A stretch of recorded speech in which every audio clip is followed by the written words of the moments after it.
Hello everyone, welcome back. आज हम सिर्फ 8-10 मिनट्स में class 10 geography chapter 6 manufacturing industries का कंप्लीट रैपिड रिवीजन करेंगे। अगर आप बोर्ड एग्जाम की लास्ट मिनट प्रिपरेशन कर रहे हैं तो ये वीडियो आपके लिए परफेक्ट है। तो बिना टाइम वेस्ट किए लेट्स स्टार्ट। मैन्युफैक्चरिंग इंडस्ट्री क्या होती है? सबसे पहले समझते हैं मैन्युफैक्चरिंग का मतलब। मैन्युफैक्चरिंग का सिंपल मीनिंग होता है रॉ मटेरियल को मशीन्स, लेबर और टेक्नोलॉजी की हेल्प से प्रोसेस करके फिनिश्ड गुड्स में बदलना।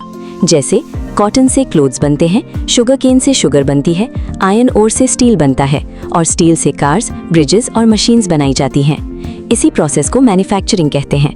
ये सेकेंडरी सेक्टर का पार्ट होता है क्योंकि इसमें रॉ मटेरियल को प्रोसेस किया जाता है। मैन्युफैक्चरिंग इंडस्ट्रीज इंपॉर्टेंट क्यों हैं? मैन्युफैक्चरिंग इंडस्ट्रीज किसी भी कंट्री की इकोनॉमी की बैकबोन मानी जाती हैं। ये इंडस्ट्रीज फार्मर्स को अपनी क्रॉप्स बेचने का मार्केट देती हैं, लाखों लोगों को एम्प्लॉयमेंट प्रोवाइड करती हैं, एग्रीकल्चर को सपोर्ट करती हैं, कंट्री की इनकम और जीडीपी बढ़ाती हैं, एक्सपोर्ट बढ़ाकर फॉरेन एक्सचेंज अर्न करवाती हैं, पॉवर्टी और अनएम्प्लॉयमेंट को रिड्यूस करती हैं। इसलिए जितना इंडस्ट्रियल डेवलपमेंट होता है उतनी ही कंट्री इकोनॉमिकली स्ट्रांग होती है। Industrial location factors. अब सवाल आता है कि इंडस्ट्रीज हर जगह क्यों नहीं लगती? इंडस्ट्री इस्टेब्लिश करने के लिए कुछ इंपॉर्टेंट फैक्टर्स होते हैं। Raw material. इंडस्ट्री को रॉ मटेरियल इजीली मिलना चाहिए। एग्जाम्पल, शुगर मिल्स को शुगर केन फील्ड्स के पास लगाया जाता है। पावर। मशीन्स चलाने के लिए इलेक्ट्रिसिटी या पावर जरूरी होती है। लेबर। इंडस्ट्रीज को स्किल्ड और अनस्किल्ड दोनों वर्कर्स की जरूरत होती है। कैपिटल। फैक्ट्री लगाने के लिए इन्वेस्टमेंट चाहिए।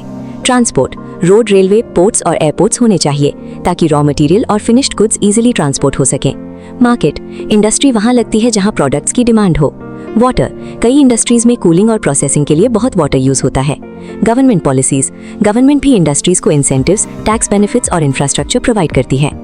Agglomeration economies. कभी कभी बहुत सारी इंडस्ट्रीज एक ही एरिया में डेवलप हो जाती हैं। इससे उन्हें ट्रांसपोर्ट, लेबर, इलेक्ट्रिसिटी और मार्केट का कॉमन बेनिफिट मिलता है। इसी एडवांटेज को एग्लोमरेशन इकोनॉमीज कहते हैं। Classification of industries. इंडस्ट्रीज को अलग अलग बेसिस पर क्लासिफाई किया जाता है। रॉ मटेरियल के बेसिस पर।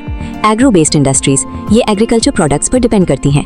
Examples, cotton textile, sugar industry, jute industry, food processing. Mineral based industries, ये मिनरल्स को रॉ मटेरियल के रूप में यूज करती हैं। Examples, iron and steel, cement, aluminium, automobile, chemical industry. Size के बेसिस पर। Small scale industries, large scale industries. Difference सिर्फ प्रोडक्शन और इन्वेस्टमेंट का होता है। ओनरशिप के बेसिस पर। Private sector, public sector, joint sector, cooperative sector. Example, Amul एक फेमस कोऑपरेटिव इंडस्ट्री है। वेट के बेसिस पर। Heavy industries, example steel industry. Light industries, example electrical goods और इलेक्ट्रॉनिक्स। कॉटन टेक्सटाइल इंडस्ट्री, ये इंडिया की oldest और सबसे इंपॉर्टेंट इंडस्ट्रीज में से एक है। रॉ मटेरियल कॉटन होता है। Major states Gujarat, Maharashtra, Tamil Nadu. Region, cotton production, humid climate, labour और पोर्ट्स की availability. Jute industry. Jute industry mainly West Bengal में कॉन्सेंट्रेटेड है। रीजन, हुगली रिवर का water, cheap labour, Kolkata port, nearby jute producing areas. Sugar industry. Sugar mill sugar cane के near by areas में लगती हैं क्योंकि शुगर केन जल्दी खराब हो जाता है। Major states Uttar Pradesh, Maharashtra, Karnataka, Bihar. Iron and steel industry, इसको बेसिक इंडस्ट्री भी कहा जाता है क्योंकि बाकी इंडस्ट्रीज को मशीन्स और स्टील प्रोडक्ट्स यही प्रोवाइड करती हैं। Major centres Jamshedpur, Bhilai, Rourkela, Durgapur, Bokaro, Salem, Visakhapatnam. Industrial pollution. Industries development के साथ पोल्यूशन भी क्रिएट करती हैं। Main 4 types: air pollution, water pollution, thermal pollution, noise pollution. Pollution control measures. Pollution कम करने के लिए इंडस्ट्रीज इलेक्ट्रोस्टैटिक प्रेसिपिटेटर्स यूज करती हैं, वेस्ट वाटर ट्रीटमेंट प्लांट्स लगाती हैं, रेन वाटर हार्वेस्टिंग करती हैं, रिसाइकलिंग को प्रमोट करती हैं, ट्री प्लांटेशन करती हैं, एनर्जी एफिशिएंट टेक्नोलॉजी यूज करती हैं। NTPC shows the way. NCERT का important topic.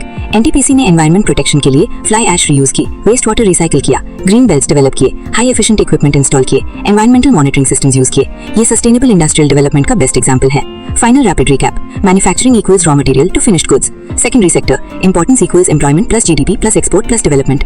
Location factors equals raw material, power, labour, capital, water, transport, market, government policy. Classification equals raw material, size, ownership, weight. Important industries cotton, jute, sugar, iron and steel. Pollution equals air, water, thermal, noise. Control equals recycling, treatment plants, electrostatic precipitators, tree plantation.